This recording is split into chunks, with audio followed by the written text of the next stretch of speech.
ಎಲ್ರಿಗೂ ನಮಸ್ಕಾರ. ನಮ್ಮನೆ ಅಡುಗೆ ಚಾನಲ್ಗೆ ನಿಮ್ಮೆಲ್ರಿಗೂ ಸ್ವಾಗತ. ಪಾಲಕ್ ಸೂಪು ಆರೋಗ್ಯಕ್ಕೆ ಎಷ್ಟು ಒಳ್ಳೆಯದೋ ಅಷ್ಟೇ ಸಿಂಪಲ್ಲಾಗಿ, ಈಸಿಯಾಗಿ, ಹಾಗೆ ಸಖತ್ ಟೇಸ್ಟಿಯಾಗಿ ಮನೆಯಲ್ಲೇ ಮಾಡ್ಕೊಬೋದು. ಹಾಗೆ ನನ್ನ ರೆಸಿಪಿ ಇಷ್ಟ ಆದರೆ ಒಂದು ಲೈಕ್ ಮಾಡಿ. ಇನ್ನು ಸಬ್ಸ್ಕ್ರೈಬ್ ಮಾಡ್ಕೊಂಡಿಲ್ಲ ಅಂದರೆ ಪ್ಲೀಸ್ ಫ್ರೆಂಡ್ಸ್ ಸಬ್ಸ್ಕ್ರೈಬ್ ಮಾಡ್ಕೊಳ್ಳಿ.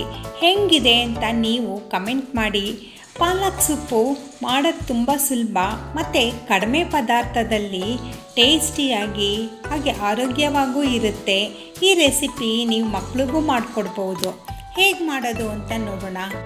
ಪಾಲಕ್ ಸೊಪ್ಪು ಕ್ಲೀನ್ ಮಾಡಿಕೊಂಡು ಮೀಡಿಯಮ್ ಸೈಜಲ್ಲಿ ಕಟ್ ಮಾಡ್ಕೊಂಡಿರೋ ಅಂಥ ಪಾಲಕ್ ಸೊಪ್ಪು ಒಂದು ಬಾಣಲಿಗೆ ಹಾಕಿಬಿಟ್ಟು ನಂತರ ಅದಕ್ಕೆ 1 ಇಂಚು ಶುಂಠಿ, 6 ಇಂದ 5 ಬೆಳ್ಳುಳ್ಳಿ, 2 ಹಸಿಮೆಣಸಿನ್ಕಾಯಿ, ಹಾಗೆ 1 ಟೊಮೆಟೊನೂ ಸಹ ಕಟ್ ಮಾಡಿ ಹಾಕಿ ಬೇಯೋ ಕನ್ಸಿಸ್ಟೆನ್ಸಿಗೆ ಸ್ವಲ್ಪ ನೀರು ಹಾಕಿಬಿಟ್ಟು ಲಿಡ್ ಮುಚ್ಚಿಟ್ಟು ಒಂದು 10 ನಿಮಿಷ ಬೇಯಿಸಿ. ಹಾಕಿರೋ ಅಂಥ ಎಲ್ಲ ಪದಾರ್ಥನೂ ಸಾಫ್ಟಾಗಿ ಆಗಬೇಕು.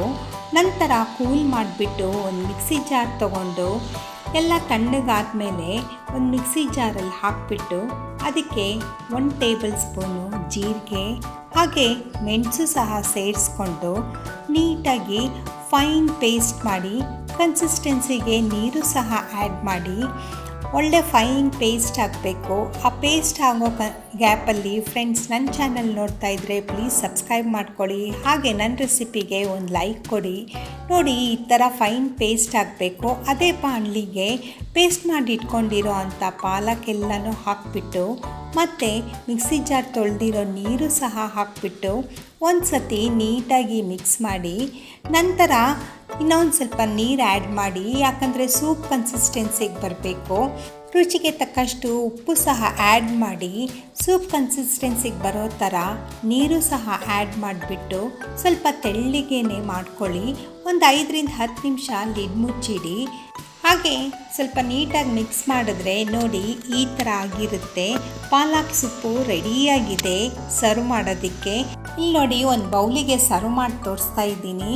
ಇದಕ್ಕೆ ಸ್ವಲ್ಪ ನೀವು ಬೆಣ್ಣೆ ಸಹ ಆ್ಯಡ್ ಮಾಡ್ಬೋದು. ಬೆಣ್ಣೆ ಆ್ಯಡ್ ಮಾಡಿದ್ರೆ ಒಳ್ಳೆ ಫ್ಲೇವರು ಕೊಡುತ್ತೆ, ಟೇಸ್ಟು ಕೊಡುತ್ತೆ. ಮೇಲೆ ಬೇಕಾದರೆ ನೀವು ಇನ್ನೊಂದು ಸ್ವಲ್ಪ ಫ್ಲೇವರ್ಗೆ ಸ್ವಲ್ಪ ಮೆಣಸು ಪುಡಿ ಕೂಡ ಆ್ಯಡ್ ಮಾಡ್ಬೋದು. ಫ್ರೆಂಡ್ಸ್ ನನ್ನ ಚಾನಲ್ ನೋಡ್ತಾ ಇದ್ದರೆ ಪ್ಲೀಸ್ ಸಬ್ಸ್ಕ್ರೈಬ್ ಮಾಡ್ಕೊಳ್ಳಿ. ಹಾಗೆ ನನ್ನ ರೆಸಿಪಿ ಇಷ್ಟ ಆದರೆ ಲೈಕ್ ಮಾಡಿ. ಹಾಗೆ ನೀವು ಮನೇಲಿ ಟ್ರೈ ಮಾಡಿ ಹೆಂಗೆ ಬಂದಿದೆ ಅಂತ ಕಮೆಂಟ್ ಮಾಡಿ. Thank you.